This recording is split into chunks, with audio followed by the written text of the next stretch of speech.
निर्वाचन की प्रक्रिया में नियुक्त किए गए सभी सम्माननीय कर्मचारीगण, सुप्रभात। कर्मचारीगण, आपने निर्वाचन प्रक्रिया की 2 बार ट्रेनिंग ली है और उस ट्रेनिंग में निर्वाचन के अनुदेशों को, प्रक्रिया को विस्तार से समझा है, जाना है।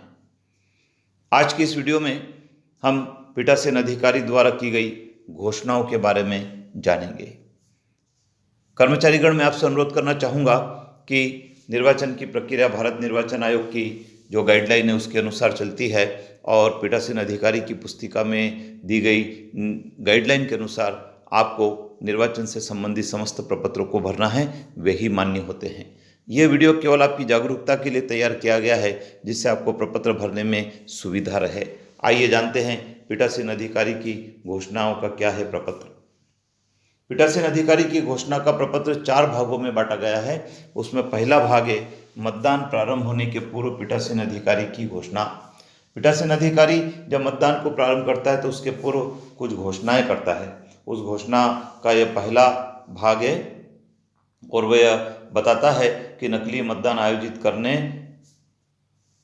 के साथ ही साथ उसे प्रदर्शित कर दिया गया है। मतदान मशीन पूर्णतः चालू हालत में है और उसमें पहले से कोई मत रिकॉर्ड नहीं किया गया है।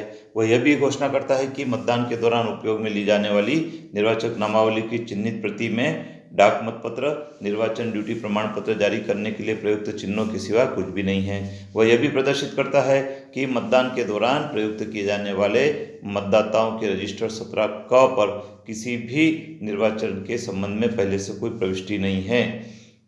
वह यह भी घोषणा करता है कि मैंने मतदान मशीन के नियंत्रण यूनिट के परिणाम अनुभाग की सुरक्षा के लिए प्रयुक्त पेपर सील पर अपने हस्ताक्षर कर दिए हैं और उस पर ऐसे मतदान अभिकर्ताओं के हस्ताक्षर भी ले लिए हैं जो उपस्थित है और हस्ताक्षर करने के इच्छुक है। वह यह भी घोषणा करता है कि मैंने स्पेशल टैग पर नियंत्रण यूनिट का क्रम संख्यांक लिख दिया है और मैंने स्पेशल टैग के पीछे की तरफ अपने हस्ताक्षर कर दिए हैं। अभिकर्ताओं के हस्ताक्षर भी प्राप्त कर लिए जो यहाँ पर उपस्थित थे।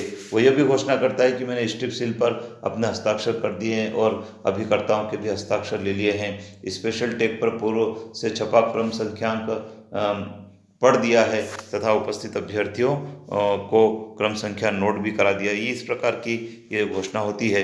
इसमें अभिकर्ता के हस्ताक्षर करवा लिए हैं। अभिकर्ता 3 है, राज, महेश और सुरेश, और इसके आगे लिखा है कि किस अभ्यर्थी के अभिकर्ता हैं तो उनका नाम भी यहाँ पर लिख दिया गया है। ये हमारा भाग 1 है।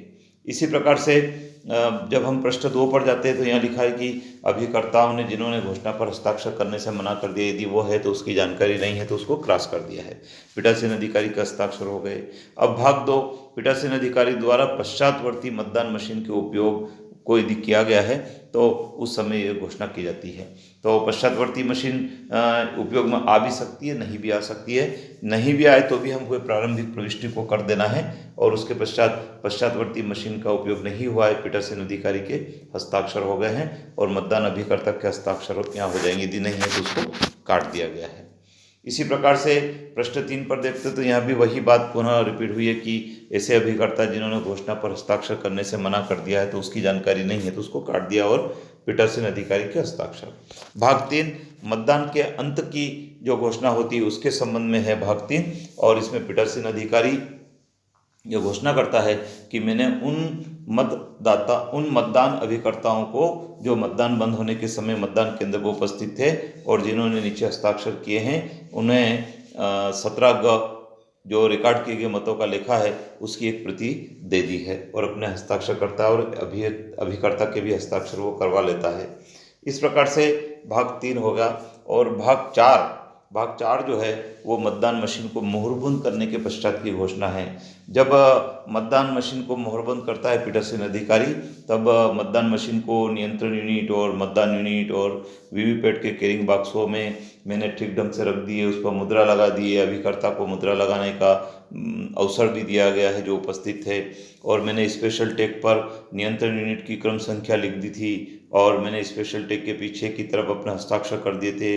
अभिकर्ता के हस्ताक्षर भी करा लिए थे और यह भी कहता है कि मैंने स्पेशल टैग पर पूर्व से छपी क्रम संख्या पढ़ दी है तथा उपस्थित अभिकर्ताओं को वो क्रम संख्या नोट भी करने के लिए कह दिया है। इस प्रकार की यह घोषणा होती है और इस पर भी पीठासीन अधिकारी के हस्ताक्षर, अभिकर्ता के हस्ताक्षर, वो अभिकर्ता किन अभ्यर्थियों के हैं उनके हस्ताक्षर ले लिए जाते हैं और इस प्रकार से 4 भाग हमारे घोषणा के पूरे हो जाते हैं।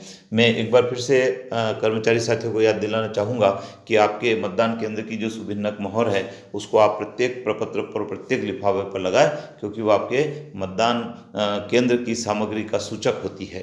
तो देखिए यहाँ पर लिखा गया है 266/226 को राउंड किया गया। ऐसे एक सील उकेरी हुई आपको मिलती है जिसको आप लगा दें और फिर समय डाला है यहाँ पर तारीख 3/11 को और समय 6:35 PM पर ये हमारा काम पूरा हो गया था।